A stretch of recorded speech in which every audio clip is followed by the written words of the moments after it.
Welcome to the deep dive. You send us your sources, we dig in and pull out the key stuff, the insights that hopefully make you feel quickly up to speed. Uh-huh. Today we're looking at the essential explanation of the Amitabha Sutra. This is by Master Wu Yi, with commentary from Dharma Master Ching Kung. That's right. Think of this as our attempt to make some pretty profound Buddhist wisdom a bit more accessible. Exactly. Our aim is to get to the heart, the essence of it. Master Wu Yi, well, the story goes he wrote the core text in just 9 days, which is incredible. 9 days, wow. Yeah, but really digging into it, that could take, months, maybe more. So we're focusing on clarity, pulling out the key understandings for you. And it feels pretty timely, actually. One thing that came up in the source material is this modern concern about Counterfeit Buddhism, yeah? right, counterfeit Buddhism. With so much information out there, knowing what's genuine seems, well, crucial. Understanding these core ideas feels like a good tool for that. Absolutely. Discernment is key. Okay, so let's start at the beginning. What is Buddhism, fundamentally? And what's Dharma? Good place to start. So Buddha, the word itself, it comes from Sanskrit, Buddha.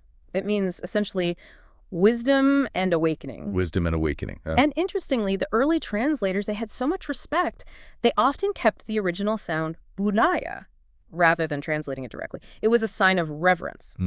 So a Buddha is someone who's achieved this profound wisdom. They're fully awakened. And Dharma, that word comes up constantly. Right. Dharma is, well, it's a huge concept. It basically covers everything, all phenomena, all principles, the way things are, both, the physical stuff and the underlying truths.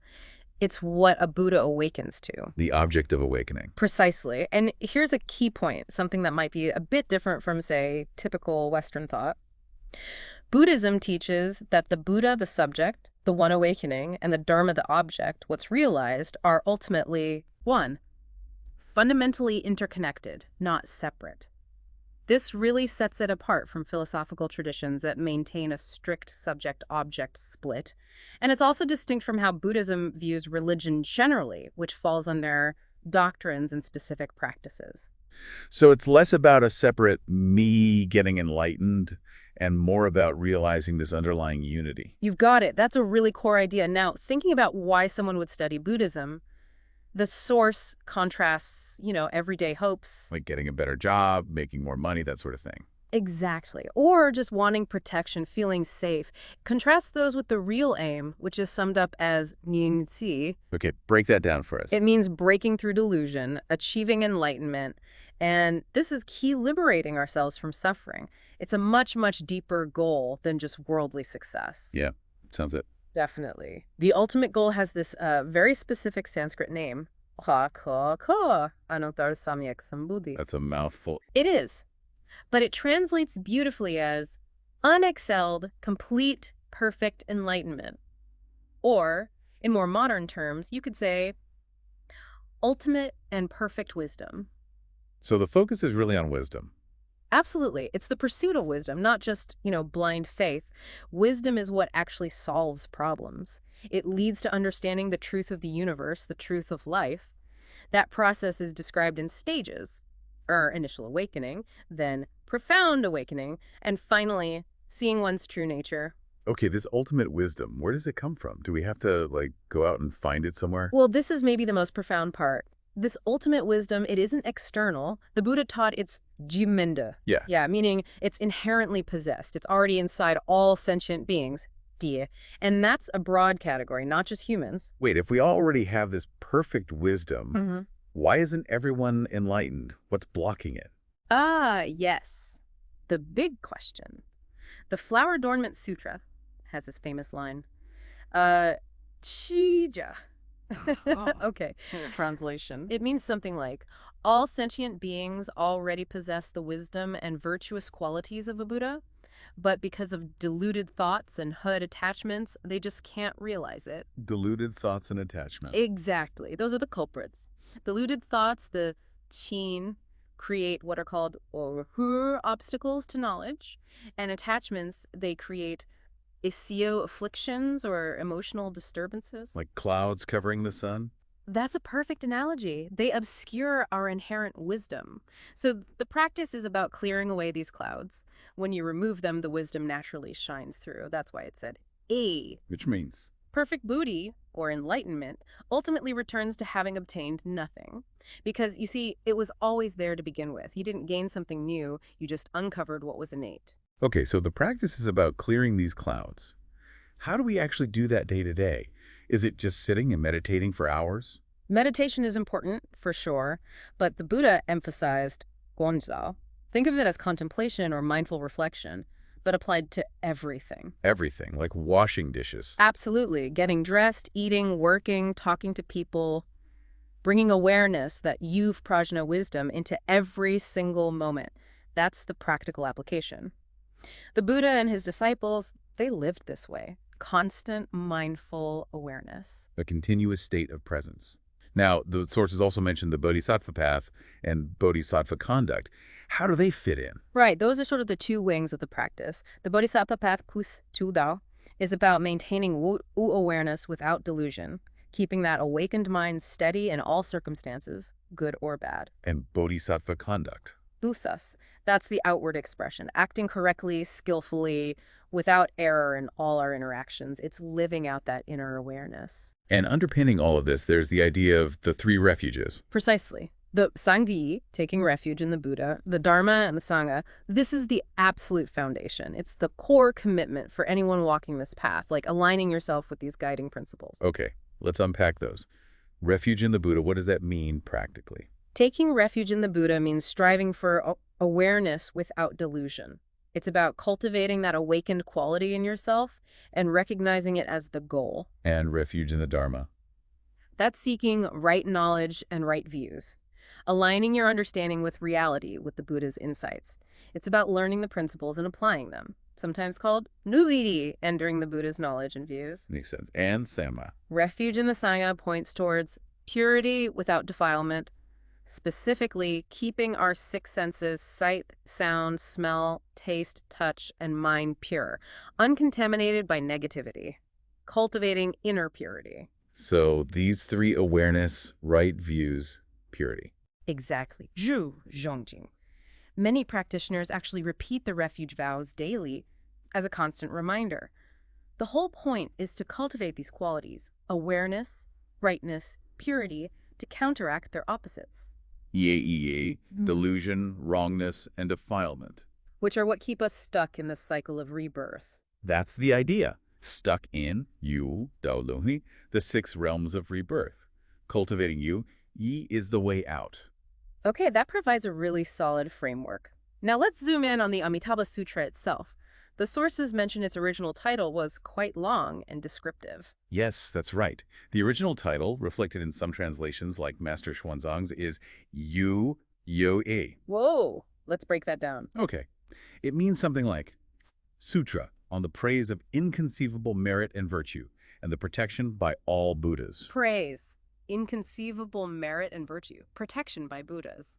Yeah, so it highlights that this sutra describes merit and virtue that's beyond our ordinary comprehension, truly inconceivable, and this is something that is praised by all the Buddhas. Okay, what is this inconceivable merit and virtue? What makes it so special according to the commentary?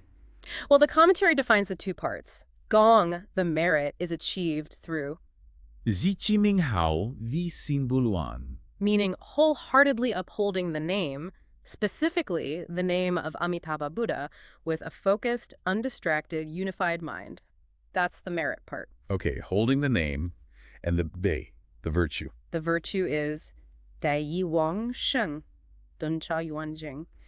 This is pretty radical. It means being reborn in the Pure Land with your existing karmic baggage, your karmic debts. You take it with you. You take it with you. And upon arrival, you instantly transcend and attain perfect realization. Instantly. That sounds, well, inconceivable, like the title says. Exactly. Think about it. Most paths emphasize clearing away all negative karma, purifying yourself completely before liberation.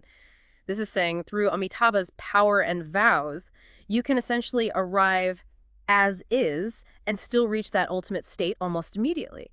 It's why it's considered so extraordinary, something only Buddhas can fully grasp and praise. Why is that taking your karma with you part such a big deal? Because, as the text strongly emphasizes, breaking free from the offy 6 realms of rebirth is incredibly difficult, just incredibly hard. Right. Countless Buddhas have taught ways to escape, but the commentary points out, our ingrained habits, our conditioning, it's just too deep, too powerful. There's really no way for most beings to completely sever these habits on their own power. Things like? Well, the text mentions the Udo again, the 5 deep roots of suffering, attachment to wealth, sex, fame, food, and sleep.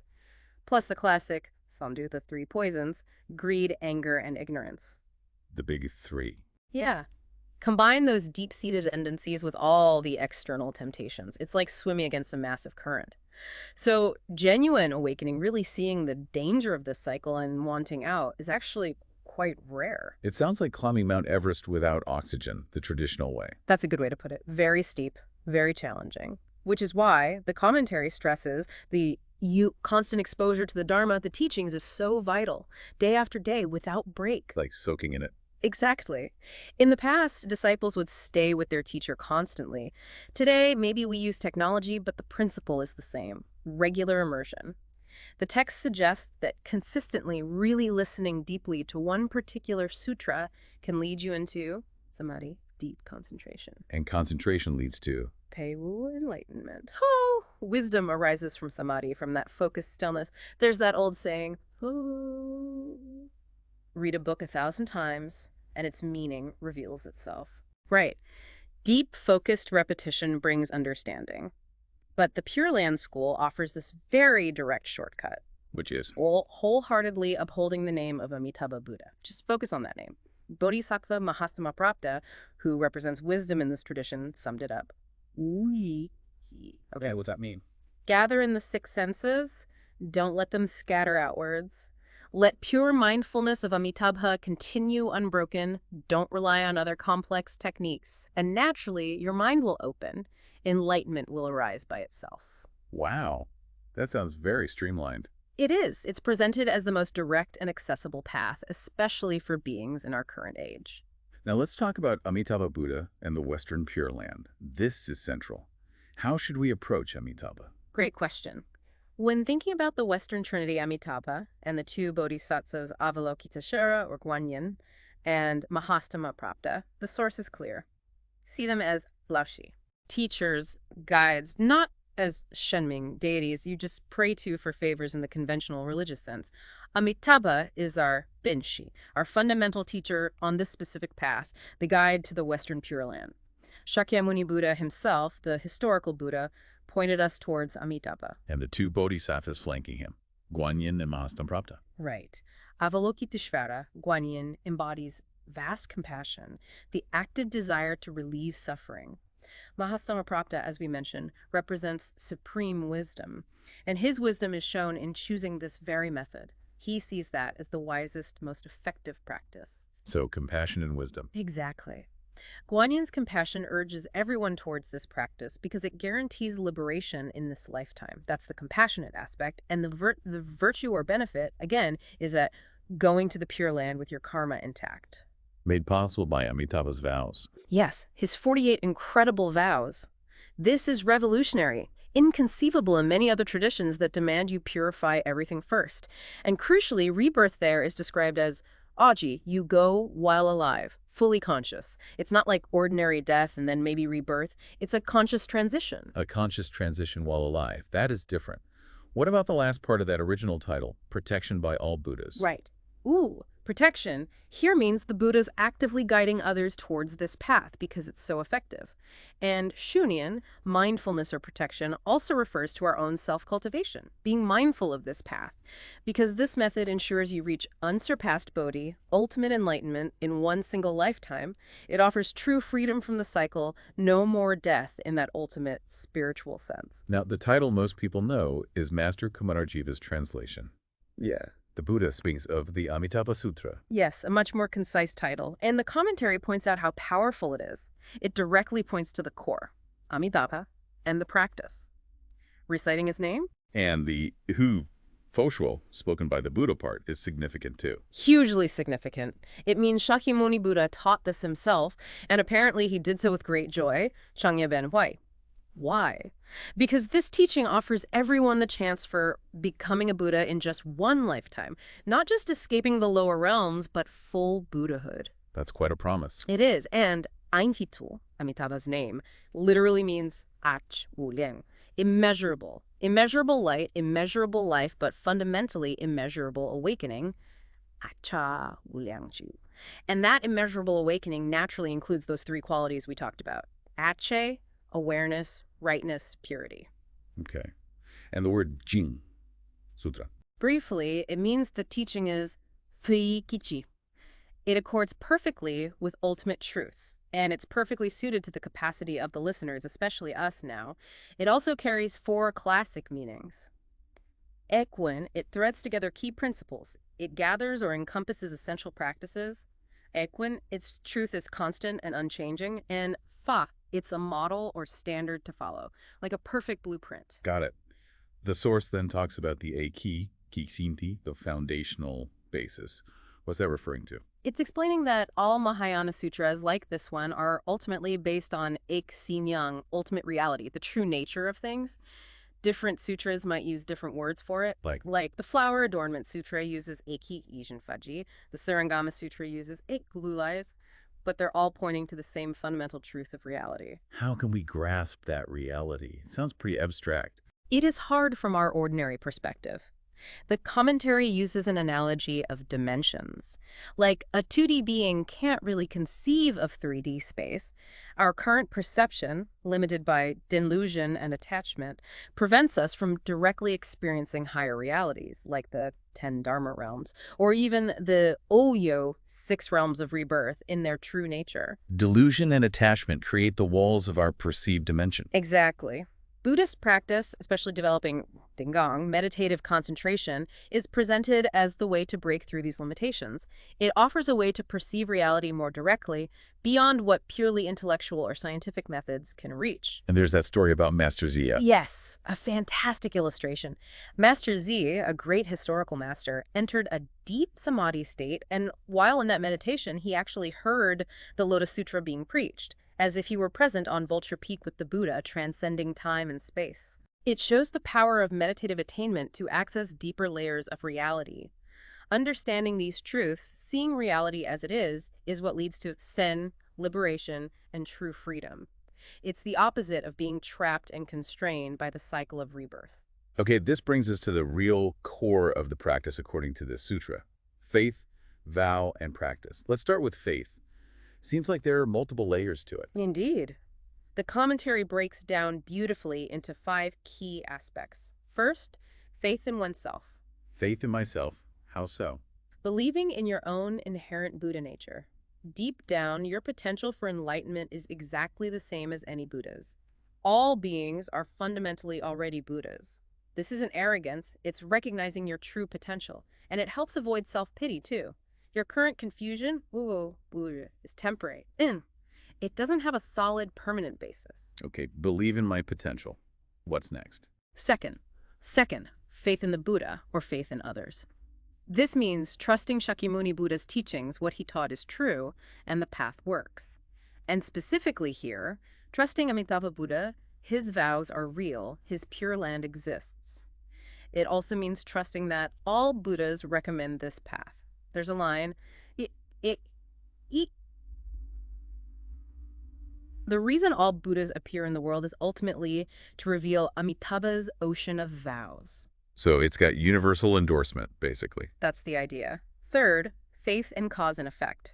Believing that actions have consequences. Good deeds bring good results. Bad deeds bring bad results. Simple, but profound. And specifically for this practice. Specifically believing that Ojin reciting or being mindful of the Buddha's name is the true cause, and attaining Buddhahood is the realized effect. It's a direct causal link. And Ojin, mindfulness, isn't just saying the name, it's Orjin Jinsin, having the Buddha present in your heart and your mind now. Our thoughts create our reality. Exactly. But all phenomena arise from the mind's thoughts.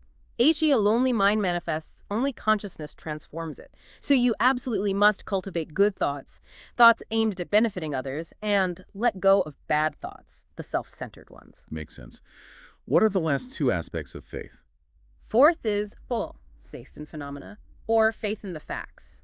understanding the reality of the Western Pure Land. It's described as a real, stable place, arising from Amitabha's pure nature, unlike our world, which is shaped by fluctuating collective karma and is inherently impermanent. So believing the Pure Land is objectively real. Yes. And fifth, faith in principle. Grasping the underlying truths, the principles of how reality works. This understanding brings inner peace, mental stability. When you understand the principles like impermanence and cause and effect, you can navigate life, the ups and the downs, with more wisdom and less disturbance. The text actually suggests reading Liao Fan's 4 lessons to really get a handle on cause and effect in daily life. Okay, that covers faith. The second tenet is Wan, vow. What's the vow here? The vow is the sincere, powerful aspiration, the deep wish to leave this world, the Saha world, with all its suffering, and to be reborn in Amitabha's Pure Land. To go there, be near Amitabha, learn directly from him. It's a focused intention. A clear destination in mind. Exactly. And finally, a lexing practice. What does the practice actually involve? This must be the upholding the name part again. Primarily, yes. Wholeheartedly upholding Amitabha's name. Keeping Amitabha in your heart and mind as much as possible, ideally continuously. But importantly, while doing this inwardly, outwardly, you just live your life. Saimum. Saimianabupanmyam. Meaning? Respond to conditions as they arise. Do what needs to be done, but without grasping, without forcing things, without generating new attachments or aversions. There's even a nice little story mentioned about some immigrants from Taiwan and Australia who wanted to start a Pure Land learning center, maybe even an Amitabha village. It shows that deep desire to make the practice central to life. So faith, vow, and faith. Practice the 3 legs of the stool for this path. What are the results, the benefits? The Busho. The core benefit is summed up beautifully. Wangshen Wei Gong, Butui Wei De. Okay. Rebirth in the Pure Land is the merit you achieve through the practice, and non-retrogression is the virtue. Non-retrogression, meaning you don't slide back. Exactly. Rebirth there is like, well, the source uses the analogy of immigration. You move to a place where suffering and backsliding simply don't happen. It's guaranteed if you have genuine faith, vow, and practice. And the absolute killer benefit of the Pure Land is you will never regress on the spiritual path once you're there. That's huge. It's massive. It means incredibly rapid progress towards Buddhahood achieved in just one lifetime there. It's also a realm of perfect equality. Because of Amitabha's vows and compassionate power, everyone there has a similar golden appearance, free from the hierarchies and limitations we experience here. The 48 vows ensure this equality. And there was a point about the way we practice the power of the mind. Yes, very important. The commentary really stresses that Sainian thought recitation, mindful contemplation of the Buddha is far more powerful than just saying the name out loud without presence. Mind over mouth. You could say that. Sincerely thinking of the Buddha, holding that image and aspiration in your mind, actually transforms your being. Siang Suisin Suan. Your appearance, your state, follows your mind. There's another inspiring story shared about a practitioner who dedicated themselves to Dharma work in mainland China, and people noticed profound positive changes in their appearance and energy just from that focused, dedicated practice. It shows the tangible power of the mind. This really has been an illuminating look into the Amitabha Sutra. As we wrap up, what are the absolute key takeaways you want listeners to remember from this deep dive? Well, I think it comes down to a few core things. First, that incredible potential, that wisdom is already within us. Second, what obscures it are these habits of mind, delusion, and attachment. Third, the 3 refuges, awareness, right view, purity, offer a guiding framework. Right. And finally, the unique promise of this Pure Land path, centered on Amitabha. It offers a direct route through faith in ourselves, faith in the Buddhas, faith in cause and effect, a sincere vow for rebirth there, and the focused practice of holding Amitabha's name in our hearts and minds. It definitely paints a picture of liberation, even full awakening, being achievable perhaps more accessibly than we might think. It does. It presents it as a real possibility within this lifetime. And maybe a final thought to leave you with is this. If consistent, sincere practice of this method really can lead to non-retrogression, to guaranteed progress towards Buddhahood, what could be possible if you truly dedicated yourself to this path? What might open up?